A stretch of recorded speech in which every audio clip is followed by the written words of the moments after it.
Pai querido, peço a Ti que use a minha vida, meu Deus, que fale por meu intermédio, que abra o entendimento, faça com que a Tua palavra, que é espírito e vida, entre nos corações, ó Pai.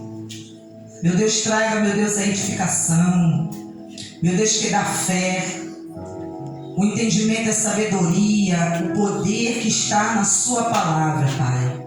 Pai Santo e Poderoso, opera. Opera, meu Deus querido, enquanto a palavra está sendo ministrada. Que Teu Santo Espírito age no meio do Teu povo, Senhor. Meu Deus amado e bendito, que o Senhor, meu Deus, coopere comigo. Pai, que a Tua palavra, ela, meu Deus, venha cair na boa terra e produzir, meu Deus, o resultado, Pai, para o qual ela vai ser enviada, em nome de Jesus. Amém.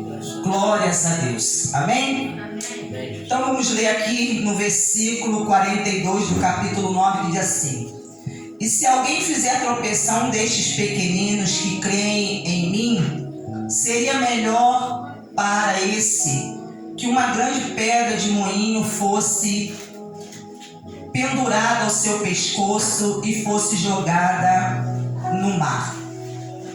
E se a sua mão leva você a tropeçar, corte-a, pois é melhor você entrar aleijado na vida do que, tendo as duas mãos, ir para o inferno, para o fogo que nunca se apaga, onde não lhes morre o verme, nem o fogo se apaga. Amém?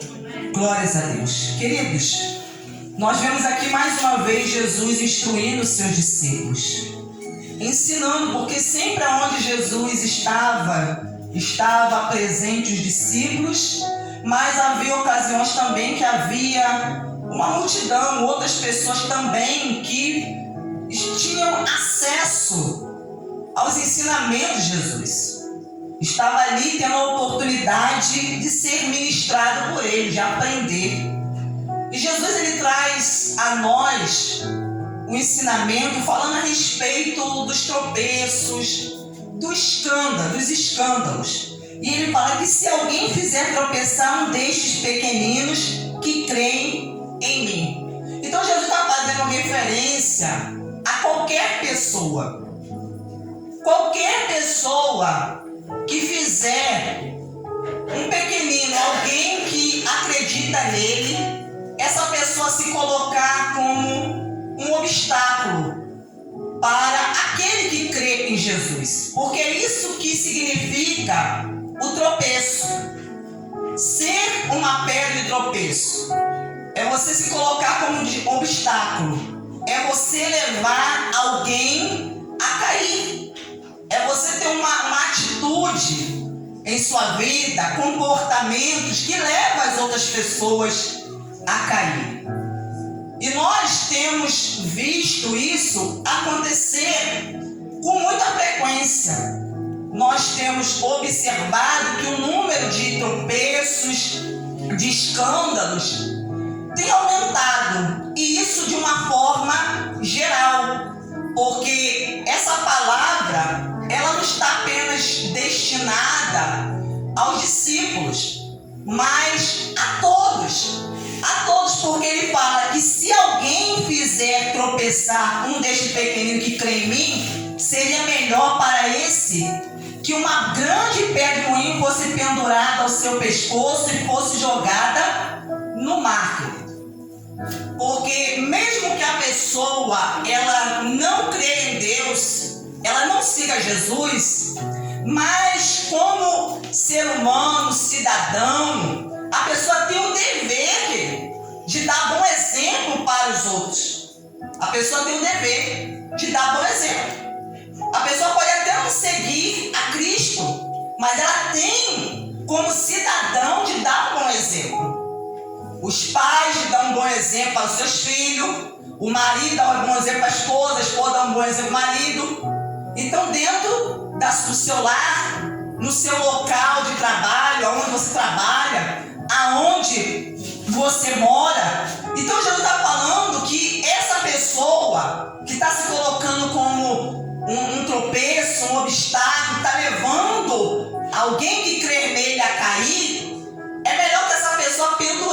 colocasse no seu pescoço uma pedra de moinho. Então uma pedra de moinho era uma pedra redonda e pesada, dura, que se colocava uma outra pedra similar em cima. Então esse moinho, essa pedra de moinho era utilizada para moer grãos, os cereais.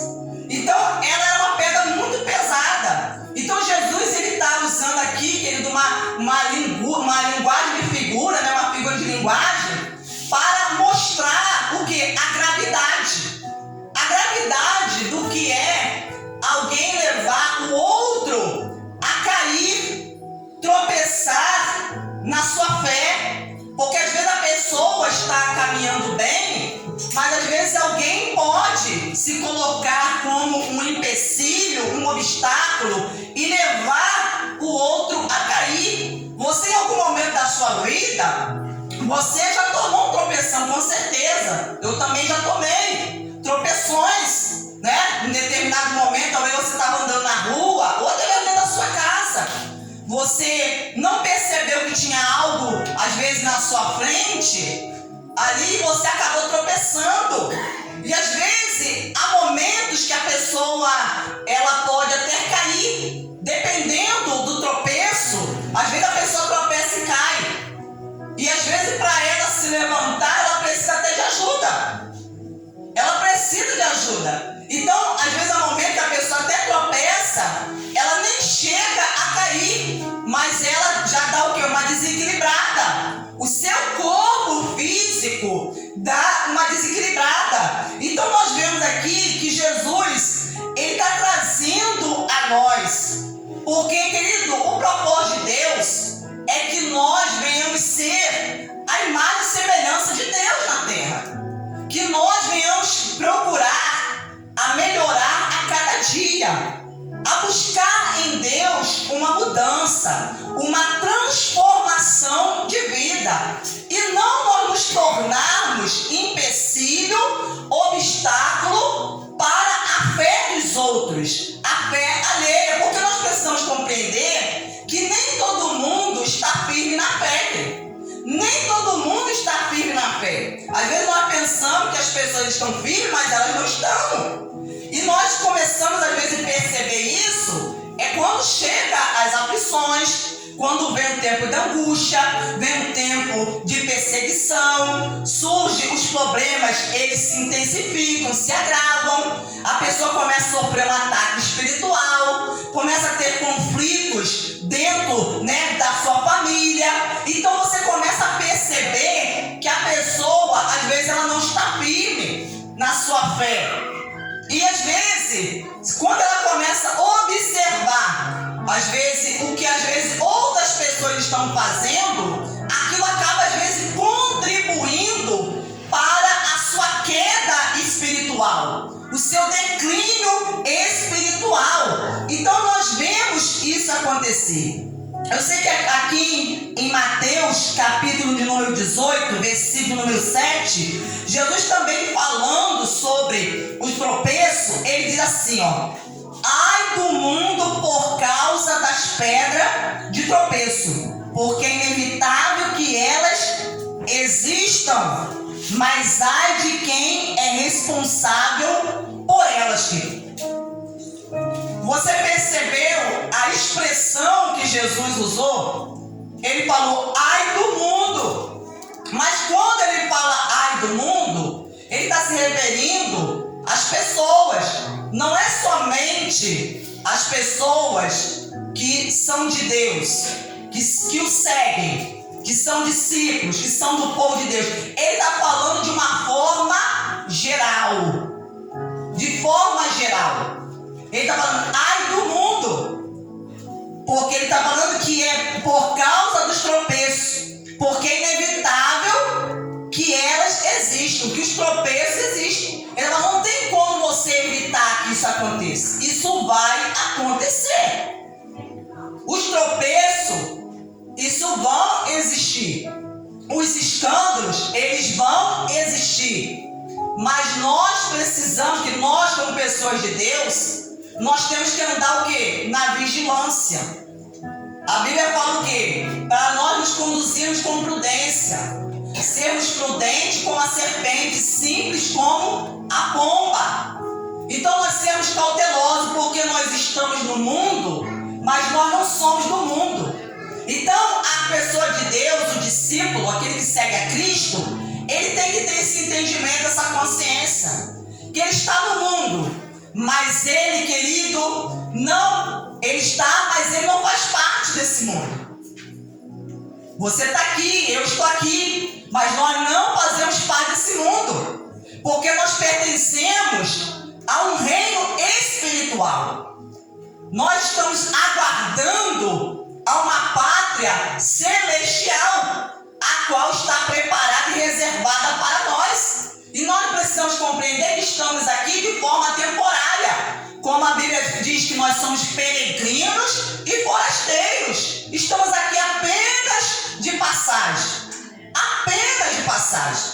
Nós sabemos que o nosso tempo aqui na terra vai se findar. Que nós temos um prazo de validade. Nesse mundo temos um prazo de validade. E que esse prazo vai chegar uma hora que ele vai se expirar. Ele vai se acabar. Então, mas enquanto nós estamos aqui caminhando nesse mundo, nós não devemos dar motivo, nós não devemos, às vezes, utilizar a nossa vida para levar outras pessoas a caírem no pecado, a caírem no erro. Não, nós devemos nos tornar motivos de exemplo, de inspiração, para que outros também possam querer seguir a Cristo, tornar-se discípulos de Cristo, assim como nós. Ai do mundo por causa das pedras de tropeço, porque é inevitável que elas existam, mas ai daquele que é responsável por elas. Então vamos voltar lá em Marcos, capítulo de número 9, versículo 42. Então ele prossegue dizendo assim, né? E se a sua mão leva você a tropeçar, corte-a, pois é melhor você entrar aleijado na vida do que tendo duas mãos e ir para o inferno, para o fogo que nunca se apaga.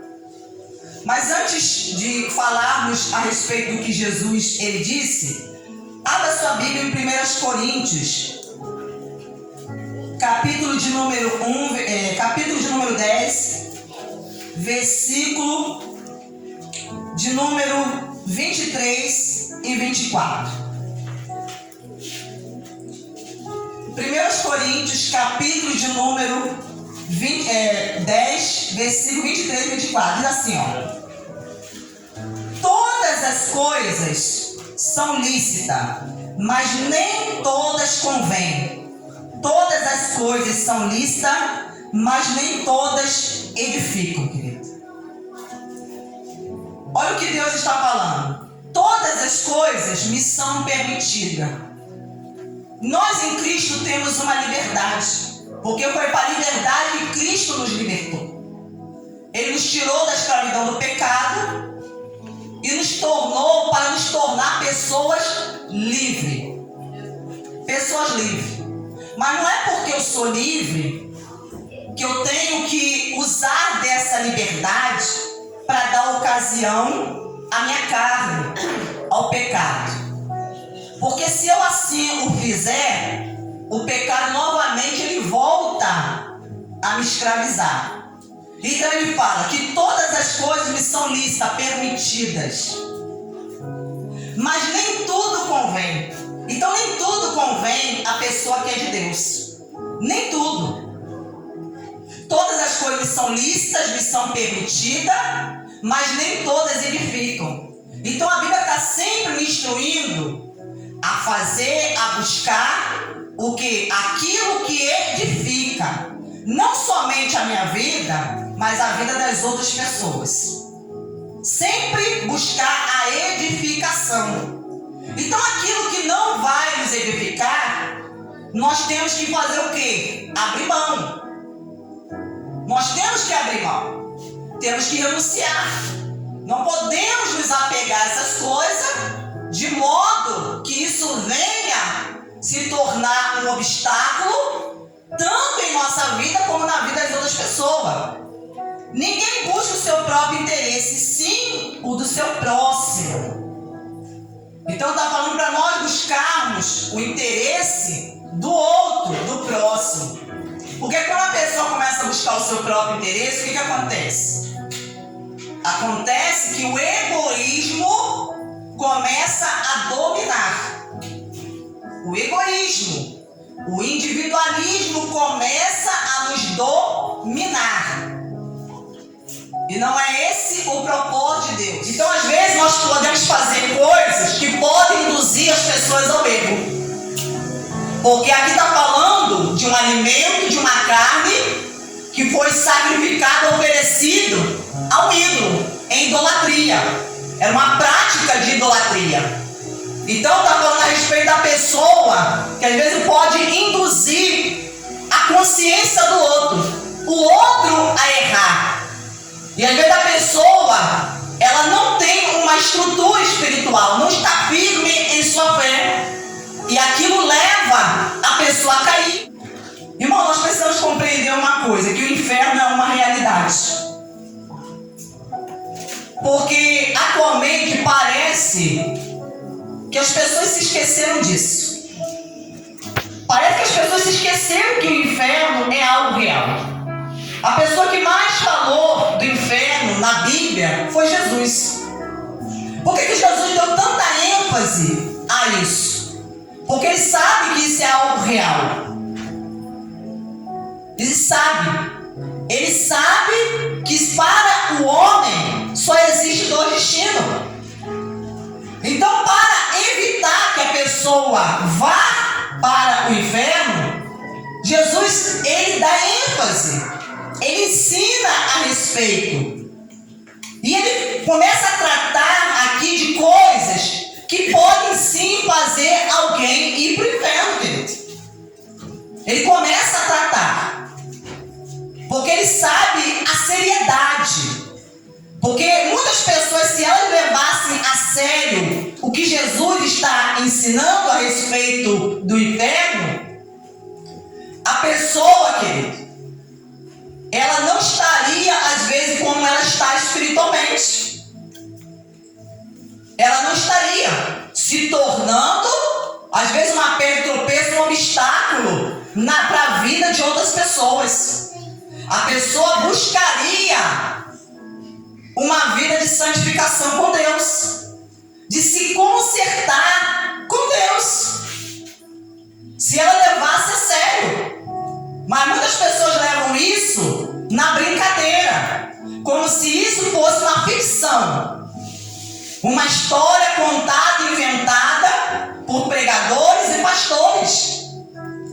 Mas não é. É algo real. É algo real. E se a pessoa não tomar consciência disso, às vezes a pessoa vai continuando levando a sua vida como está. Como está. E às vezes Deus, ele vem justamente para advertir a pessoa, para fazer a pessoa o quê?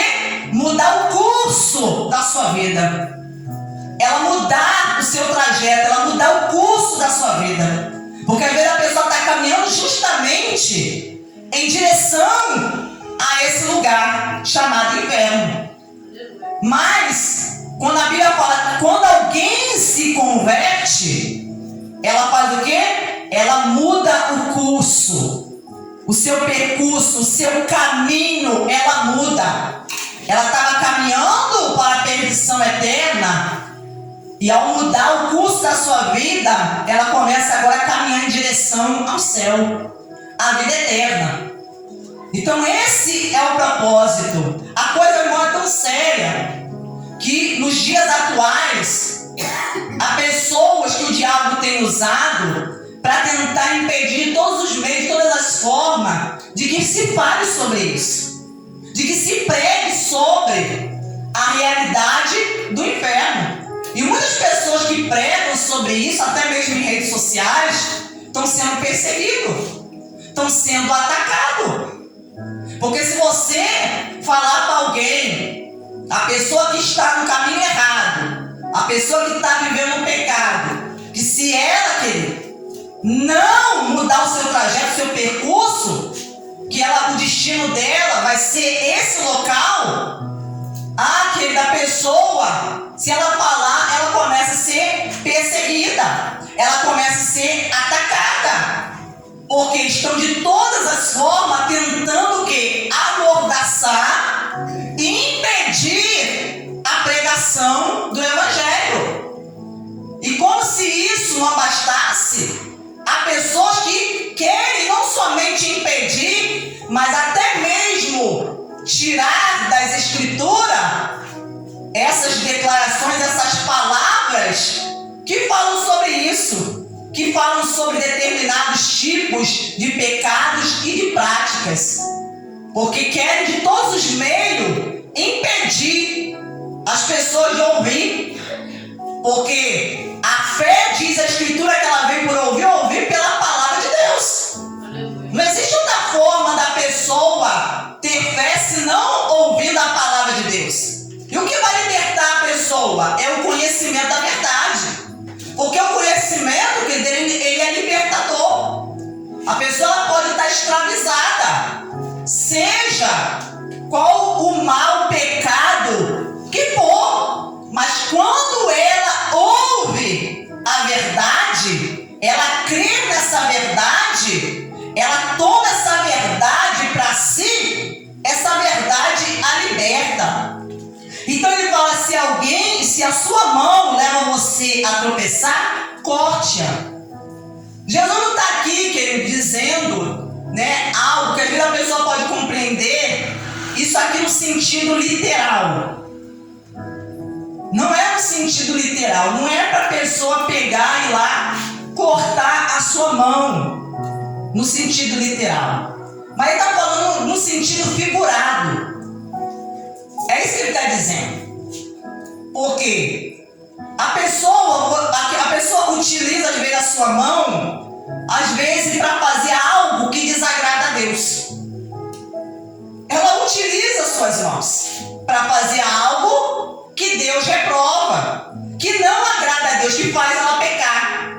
Então Jesus, ele está indo mais profundo. É preciso que a pessoa ela vá na raiz do problema, querido. Quando há um problema, por trás do problema, quando há um mal, existe uma raiz. Você precisa ir na origem do problema. Porque se a pessoa fosse lá e cortasse a sua mão, literalmente, o que iria acontecer? Se a pessoa não for lá no problema, qual é o problema que está levando a pessoa a utilizar suas mãos para fazer coisas que desagradam a Deus? O problema se chama pecado. E se o pecado, querido, ele não for arrancado, por isso que Jesus é chamado o Cordeiro de Deus que tira o pecado, que arranca o pecado do mundo. Quando o pecado não é arrancado, ainda que a pessoa corte a mão, mas o pecado está lá ainda. A pessoa vai continuar. De alguma forma, ainda que ela perdeu uma das mãos, mas de alguma forma ela vai continuar. Por quê? Porque não foi tirado a raiz. A raiz não foi arrancada. A pessoa não foi na origem do problema. Então a pessoa tem que identificar o problema, o pecado, e ir na origem do pecado. Por isso que Jesus está falando aqui que a pessoa precisa ser radical. Alguém que quer uma mudança de vida, querido, uma transformação de vida, você precisa ser radical. Você tem que eliminar o mal pela raiz. É isso que ele está dizendo. Ele está falando, se sua mão te faz pecar, você tem que eliminar. Você tem que eliminar esse pecado, esse desejo que te faz pecar pela raiz. Você tem que arrancar esse mal de uma vez. Porque se você não elimina, querido, ele vai permanecendo, ele vai crescendo, ele vai se expandindo. Ele vai tomando conta da sua vida. E às vezes a pessoa, ela está fazendo uma determinada coisa, daqui a pouco ela já está fazendo outra. Ela já está fazendo outras e outras e outras, que vai levando ela a desagradar a Deus. Então ele está falando para a pessoa que quer. Como é que você fica livre? Como é que você vai sanar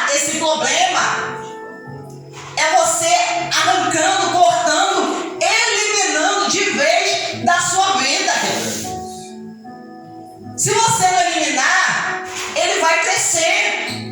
Ele vai te